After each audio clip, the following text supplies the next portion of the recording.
right, greetings from South Georgia, USA, from the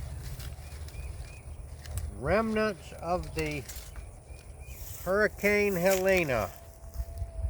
Part of the prepping now that I'm trying to help people understand what they need to do, because this is not the end of the hurricanes or the storms, no matter where you are.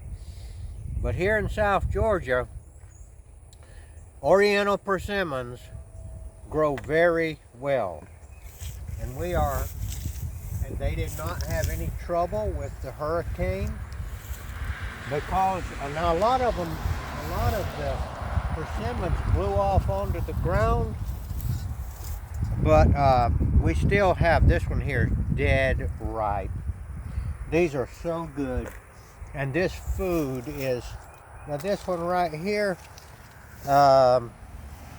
it's a little too far gone. We'll leave that for the chickens, but we're going to, I'm going to get a few more of these. And now this variety right here is just absolutely delicious.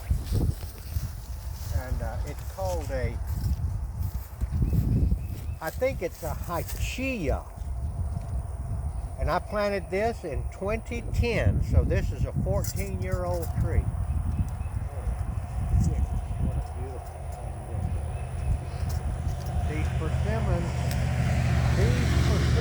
have to be dead ripe to be good, or else they will twist your tongue.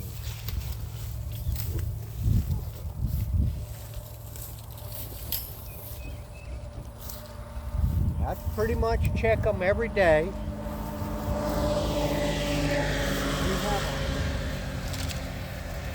have a wire around this to keep the animals from eating them.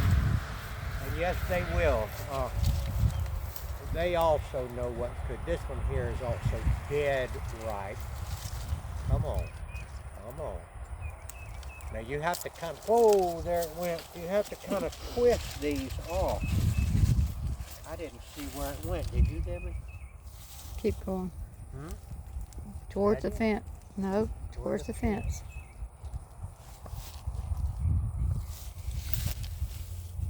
It's right in there, right under that sticker bush. I see it.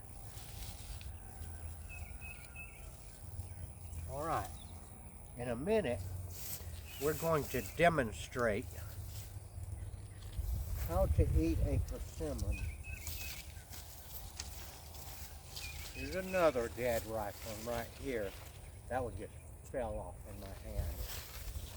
Hyachia. Yeah, I hope I'm saying it right, but it is a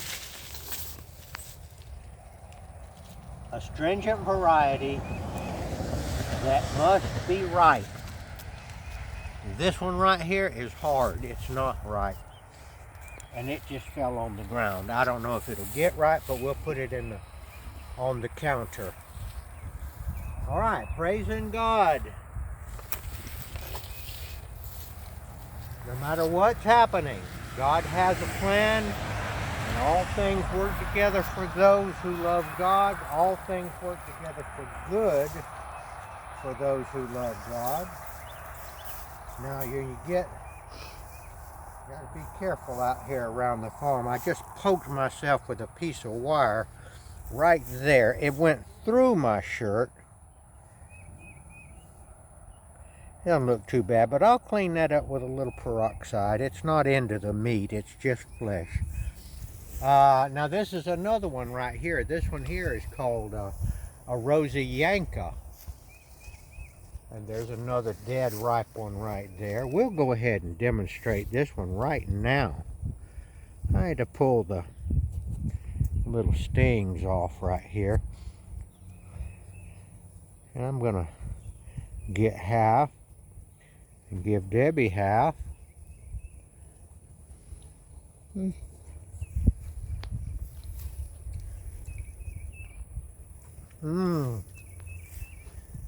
God is good. You're anywhere. Another thing I like about these persimmons, These grow not just in South Georgia, they grow right on up through the Midwest and all. You can't hardly beat them. This one here's a little beat up, but let's see.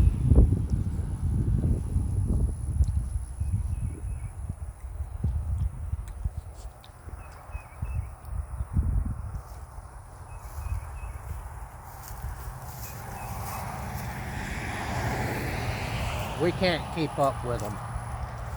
Even with the storm blowing a lot of them onto the ground. Part of the prepping now. You're gonna have to get now. You have to buy these. Now these are gonna cost you $40 a piece. If you're lucky.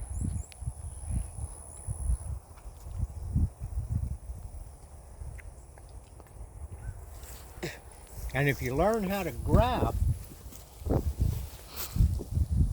grafting lessons are out there all over the internet. I've actually done some myself. And then you can reproduce these trees very reasonably.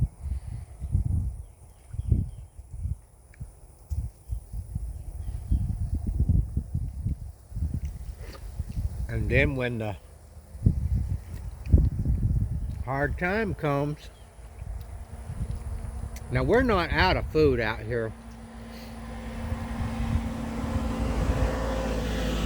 Walmart is open and we had food in the freezer and all, but I told you I don't think this is the end of the storms. I believe it's going to get worse. You want one? Sure.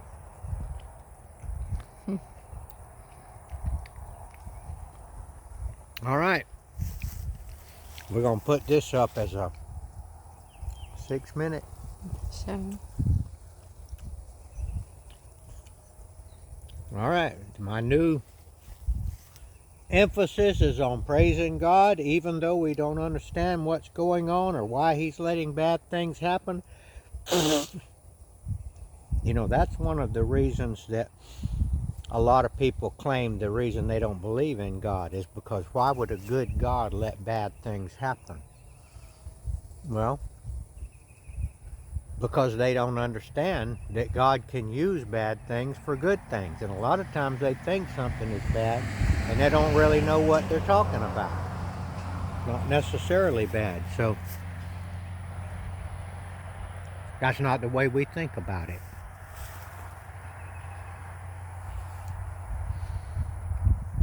So I'll be probably trying to upload this when I go to town and just show you this is part of the prepping. Oriental persimmon trees, if you can, you need to get those that are grafted onto native rootstock. If you can't, you need to get you some persimmon trees in the woods, get you some seeds from it, plant them in your garden, and when they come up, then graft your Oriental on there and they will be much hardier. Okay, this is Gardener Israel, praising Jesus, signing off.